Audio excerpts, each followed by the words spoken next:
welcome to IndieCapitol. I'm Pamela Nash, and this is Erin Essenmacher of Women in Film and Video. Erin, thank you for coming. Hi there, I'm happy to be here. Tell us a little bit about what is your involvement with Women in Film and Video. Well, Women in Film and Video, the organization has been around for 35 years, which we're really proud of.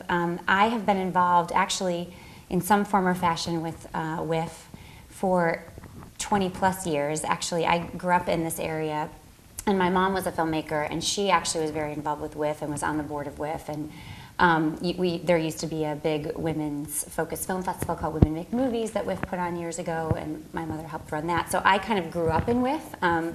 I would come to events and take tickets or go to the office and lick envelopes. So I think it was sort of in my DNA basically from growing up.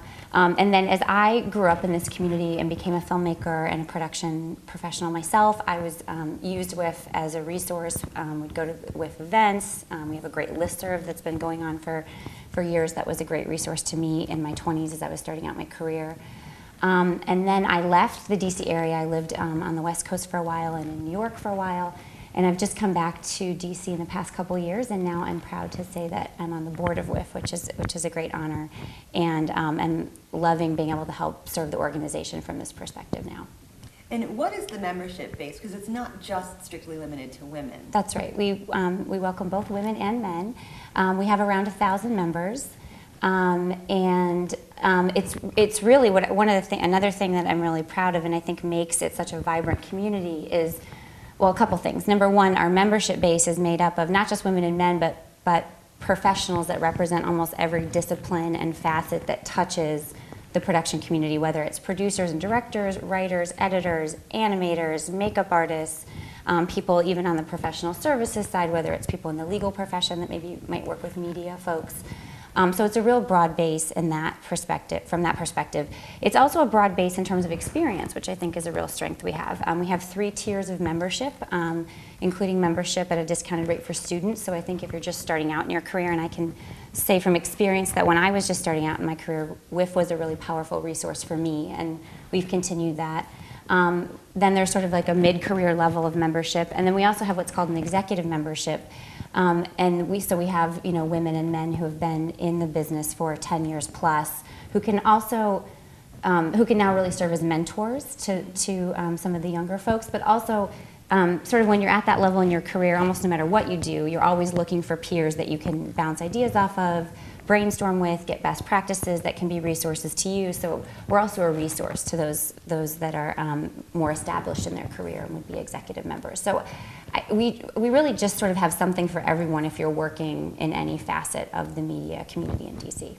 And you have a lot of programs. We're going to talk about a few of them, but give us a general idea of like what the spectrum of programs is that WIF does. Yeah, we do, again, a broad base of programs, both in terms of the scope. So we have big annual programs. We do a Women of Vision Awards gala dinner every year where we recognize women both nationally and internationally who have achieved great impactful things in the media community.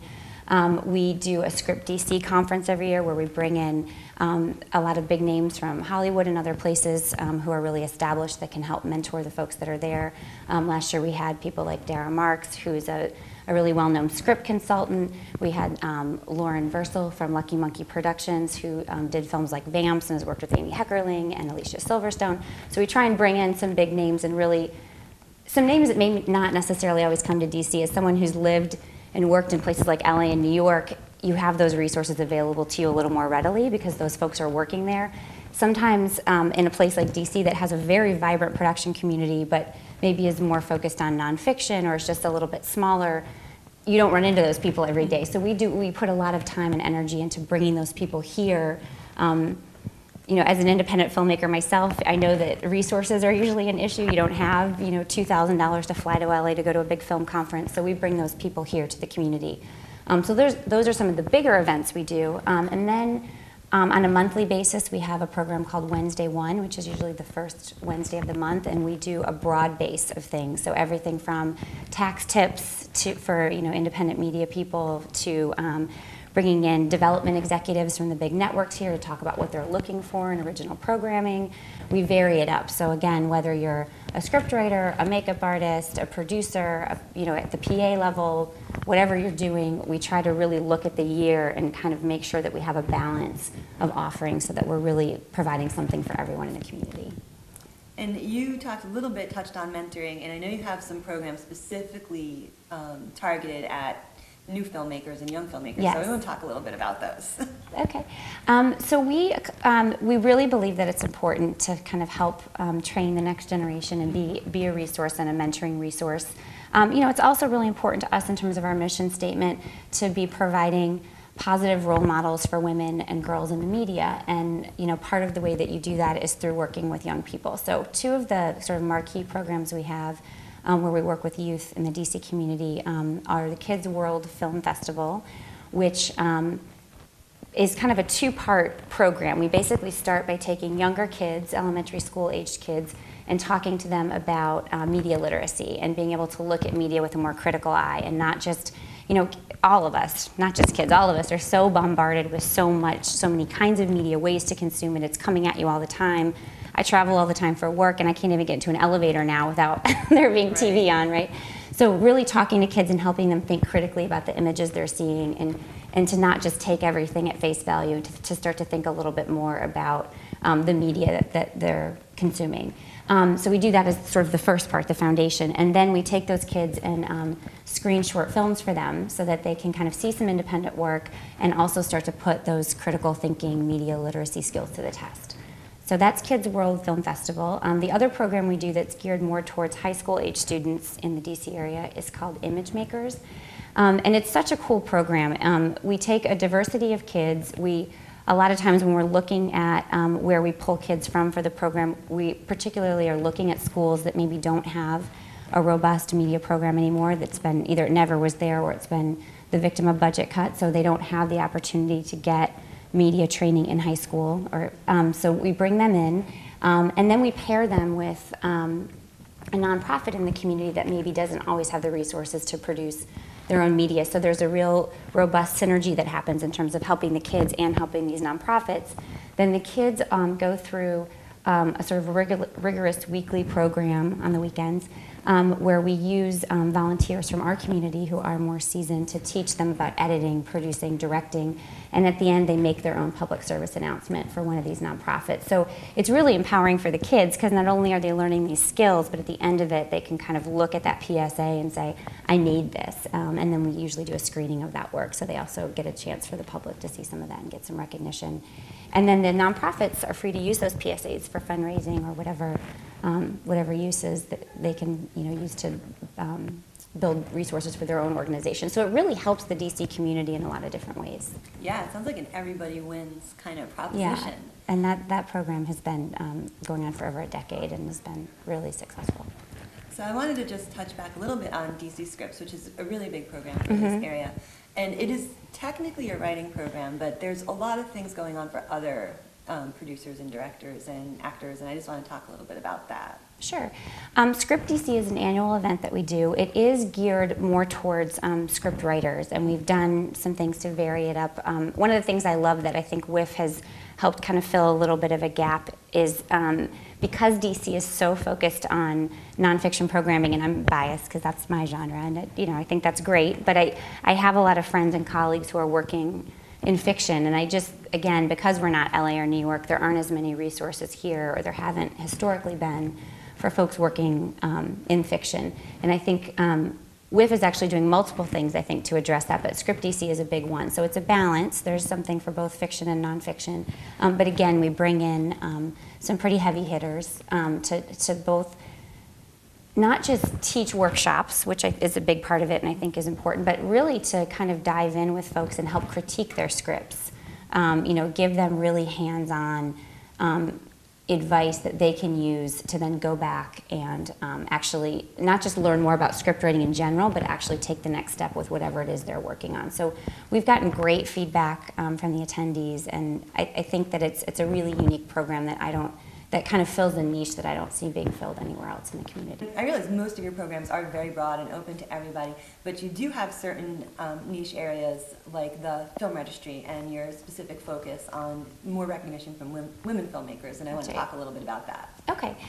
So again, one of the mission statements, or in our mission statement, one of the core tenets for WIF is to sort of raise the profile of women and women's work. As we know, this is still a very male-dominated field. You only need to watch the Oscars to get a flavor for that. So it's really important to us to both elevate and recognize the work that women are doing in media. So, for example, we work with the National Film Registry. As folks may know, they basically have they basically recommend to the National Archives every year a list of films. It's kind of like being inducted in the Hall of Fame, like the Baseball Hall of Fame or the Rock and Roll Hall of Fame. It's like, here are some core movies that we feel like are such, gems of American pop culture, American cinematic history, that we want them preserved for the ages. That's what the registry is. So we work really diligently every year to sort of advocate and recommend to the archives really quality films directed by women. So a great example is last year, because of a push by WIF and by our members, it was a very grassroots kind of groundswell thing. We were able to get A League of Their Own, directed by Penny Marshall, into the National Registry, which was great. And we're actually looking at bringing Penny Marshall here to DC to do a special screening of A League of Their Own later this year. Wow. So They would love to have her. yeah. And tell me about what you're doing now. What are you working on? So I am working on an independent film about 3 teachers from Brooklyn who used to work at charter schools in Brooklyn that have quit their jobs and are going on the road for a year to visit schools all over the country and basically figure out what's working in education. Their project is called the Odyssey Initiative, which is the working title for the film. And they're literally visiting schools in all 50 states and creating a web resource for teachers so that they can kind of not feel so alone out there and understand some of the more innovative things that teachers are doing, not just in charter schools, but in public schools as well. And then these 3 teachers are going to use the information and the learnings that they're gathering to open their own school in Brooklyn in 2 years. So I'm basically just following them on their journey and, learning a lot about and exposing a lot about what's really going well in the U.S. education system, but I think also, too, just capturing the passion and the drive that they have and what's motivating them. I think that teachers in the last few years, to me, seem like they've kind of been getting a bum rap, and I think these guys are so passionate about their craft, it really comes through on film. So if we want to find out more about WIF, or we want to find out more about your projects, where should we go? So we have we are on Twitter, we're on Facebook, we're on Meetup, we're on LinkedIn. We also have a website, which is wif.org. And you can find out all information about all of our programs there. There's information on how to become a member, information about some of our past programs and speakers we've brought in. So it's a great resource. Thank you very much. Thank you very much for being with us this Thank afternoon. you. I enjoyed it. For IndieCapitol, I'm Pamela Nash, and this is Erin Essenmacher of Women in Film and Video.